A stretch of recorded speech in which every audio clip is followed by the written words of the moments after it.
Un saludo fraternal en Cristo, queridos estudiantes. Bienvenido a esta segunda semana de clase del módulo Hogar Cristiano con el tema Individuo, Familia y Sociedad. Para poder comprender las dinámicas espirituales que conducen a un verdadero hogar cristiano, necesitamos comprender primero las dinámicas interiores que, en el cristianismo, tienen lugar en cada uno de los individuos que conforman las familias, así como las sociedades por ellas constituidas. Ahora bien, antes de revisar el individuo desde la perspectiva cristiana, veremos qué dice el teólogo Paul Tillich respecto a la consideración del individuo por fuera del Evangelio. Abro comillas. Sin la revelación del Evangelio, todos los seres humanos nos vemos abocados a dos alternativas en el manejo de la individualidad, ambas igualmente destructivas. La primera es la autonomía, es decir, la tiranía del yo, la autosuficiencia. Yo me mando, yo dirijo mi vida. O, como segunda medida, la heteronomía, por la cual cedo el gobierno de mi vida a mi prójimo, el otro, a quien me dice lo que debo y no debo hacer, con el peligro de que éste también me tiranice.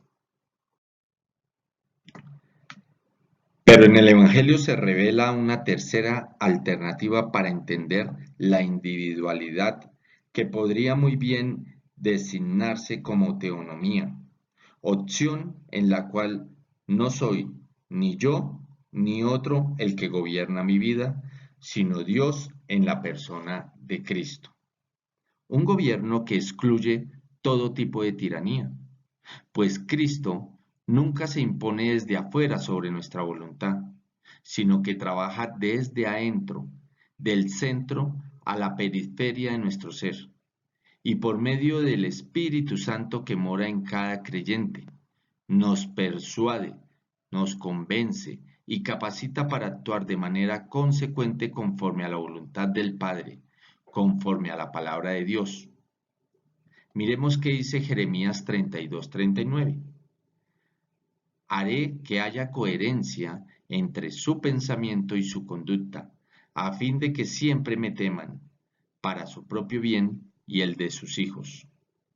También miremos 2 Corintios 3, 5, 6. Dice, nuestra capacidad viene de Dios.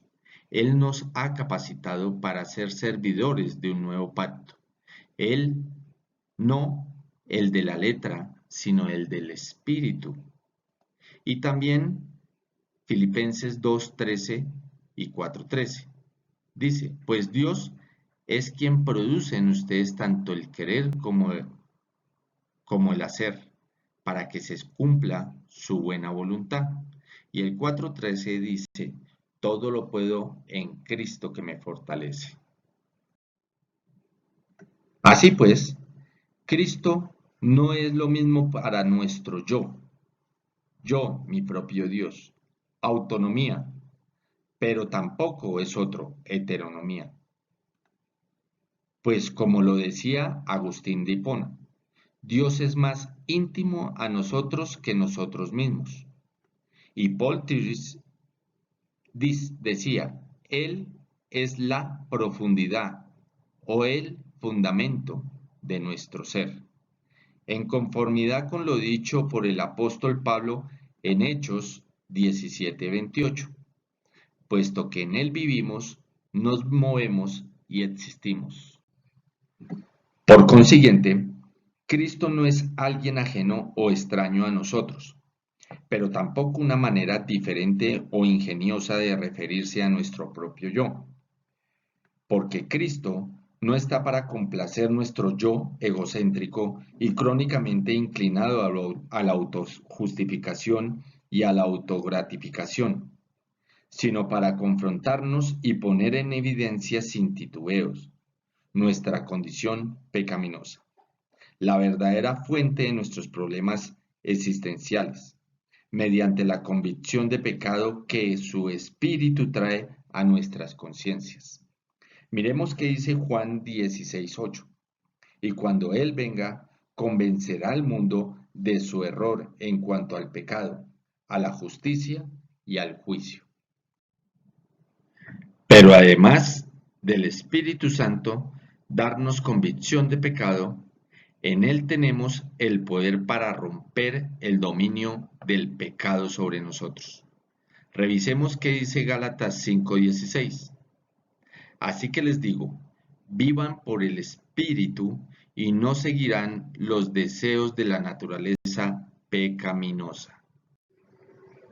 Es así, cuando la individualidad se aborda desde la autonomía o la heteronomía, las problemáticas existenciales propias del yo son abordadas por el individuo a partir de la terapia psicológica, en la cual el paciente ya tiene la respuesta del problema en lo más profundo de su yo, y el terapeuta sencillamente ayuda a que salga a la superficie.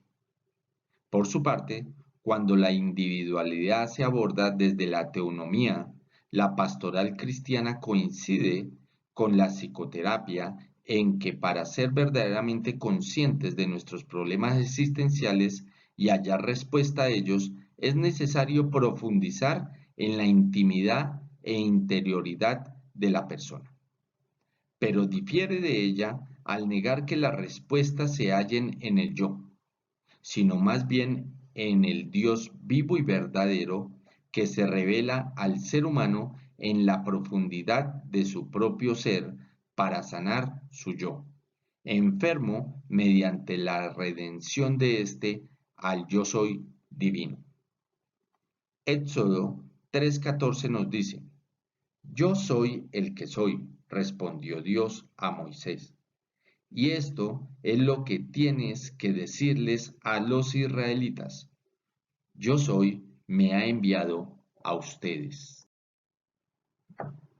Por lo tanto, no es el yo humano el que posee las respuestas, sino Dios, quien se revela a la persona en la profundidad e intimidad de su yo individual, cuando éste, como el hijo perdido, coincide con la humildad regresar a la casa del Padre, quien ha estado allí desde siempre, esperándolo para brindarle su misericordioso perdón en Cristo y su gracia manifestada en su presencia, como también dar respuesta a sus cuestionamientos existenciales.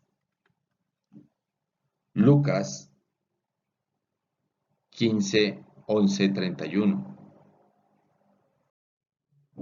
En resumen, un hogar cristiano es el resultado de la relación personal con Cristo de cada uno de los individuos que la integran, porque la decisión de dejar la autonomía y o la heteronomía para optar por la teonomía es una decisión personal y no grupal.